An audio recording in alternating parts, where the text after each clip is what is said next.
Which intermittent fasting method is best for weight loss? Let's discuss it. If you're new to intermittent fasting, you're probably wondering, like, what's the best method? Is it a 16-8, 18-6, OMAD, 2MAD? What is the best thing? Clean fasting, dirty fasting? What should you eat during the eating window? What is going to give you the best weight loss results? And I've done intermittent fasting for 4 years now, and I've also lost 80 pounds during that time. And I've talked to a lot of other intermittent fasters about, what worked for them and how they had success and how they're having trouble. And I've even interviewed a good many intermittent fasting success stories for this channel. And here's what I've learned. There is no one best way. It's really all about what works for you, what fits into your life, and what you can stick with over the long haul. There are 3 different aspects of intermittent fasting that people tend to focus on and get, really worried about, like, well, what's the best way? And so, like, the length of the fasting window, clean fasting versus dirty fasting, and what to actually eat during your eating window, I think are the 3 areas where people think that, well, there's got to be this one certain way. And so I want to talk about each of those aspects of intermittent fasting and tell you what I've experienced. People tend to think the longer the fasting window, the better the weight loss results. And that was, my assumption as well when I was doing intermittent fasting. I kept thinking in my mind, like, well, if I can just make the window longer and longer and longer, that will speed up my weight loss. But I found that not to be true. I actually lost a pound a week when I was being consistent with intermittent fasting, whether I was doing like a 14-hour fast or all the way up to OMAD. It was about a pound a week. And I think the thing to remember here is, obviously that was just my experience, but that's been the experience of a lot of people I've seen. Like, it didn't really speed up the weight loss. It's just really what people end up liking. Some people like OMAD better than they do, having to calculate windows and things like that. I've talked to plenty of people who have shorter windows and do just fine on intermittent fasting. So don't get obsessed with the idea of you got to push it all the way to OMAD. You really just don't. Now let's talk about clean fasting versus dirty fasting. I didn't even know this was a thing, quite frankly. I guess, I was in my own little bubble, but apparently I've been doing dirty fasting this whole time, and I really just didn't know that. But this is something that I think I see a lot of people, like, they're so worried about, clean fasting versus dirty fasting. And here's what I say. If your goal is simply weight loss, and that was my goal, then don't worry too much about this. Like, in my experience, the people that just go ahead and do dirty fasting, so in other words, like, they take their coffee how they like their coffee and they just don't worry about it, those people, it seems like, are having better results because they find it really easy to stick with their plan over the long term. It seems like, again, anecdotally, that the people who are super obsessed with clean fasting are having the hardest time sticking with it because it just doesn't fit with their life. For those of us who really like coffee, we want our coffee a certain way, or it's going to be really hard day in and day out. So, I would say if the main thing you're looking for is weight loss, then don't really obsess over this. Again, it's about what can you stick with over the long term, and enjoying your plan and enjoying your coffee is actually really important in order to be able to stick with this over the long term. And the last aspect is, what do you actually eat during the eating window?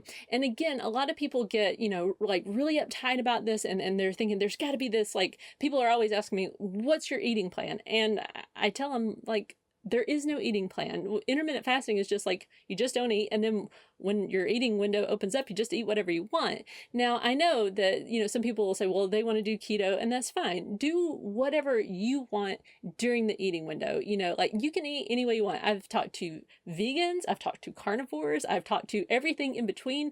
I eat all the things, and we've all had success with doing intermittent fasting. So again, there is no one right way. Like, look at how you like to eat. What can you stick with over the long term? So really, it comes down to you. And so you may be sitting there thinking, well, yeah, okay, I understand all that, but where should I start with all this? And I would recommend, look at your life right now and see how intermittent fasting could fit into it, instead of trying to fit your life into intermittent fasting. So I would not particularly say, oh, you should start out with a 16-8 or an 18-6 even.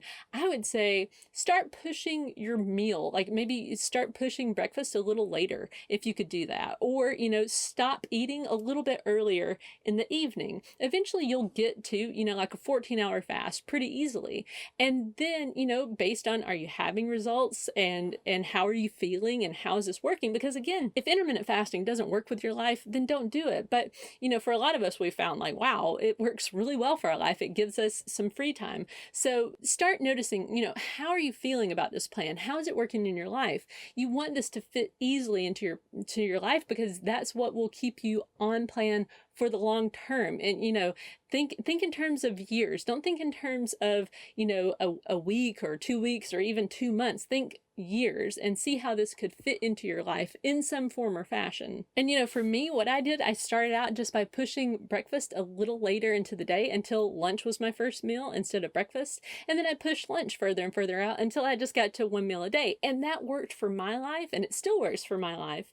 But it might not work for yours. So again, focus on how you're feeling about your plan as you're going along. Now, the only thing I would say is with a 16-8, some people tend to say, well, I can't lose weight with a 16-8. So they have trouble there.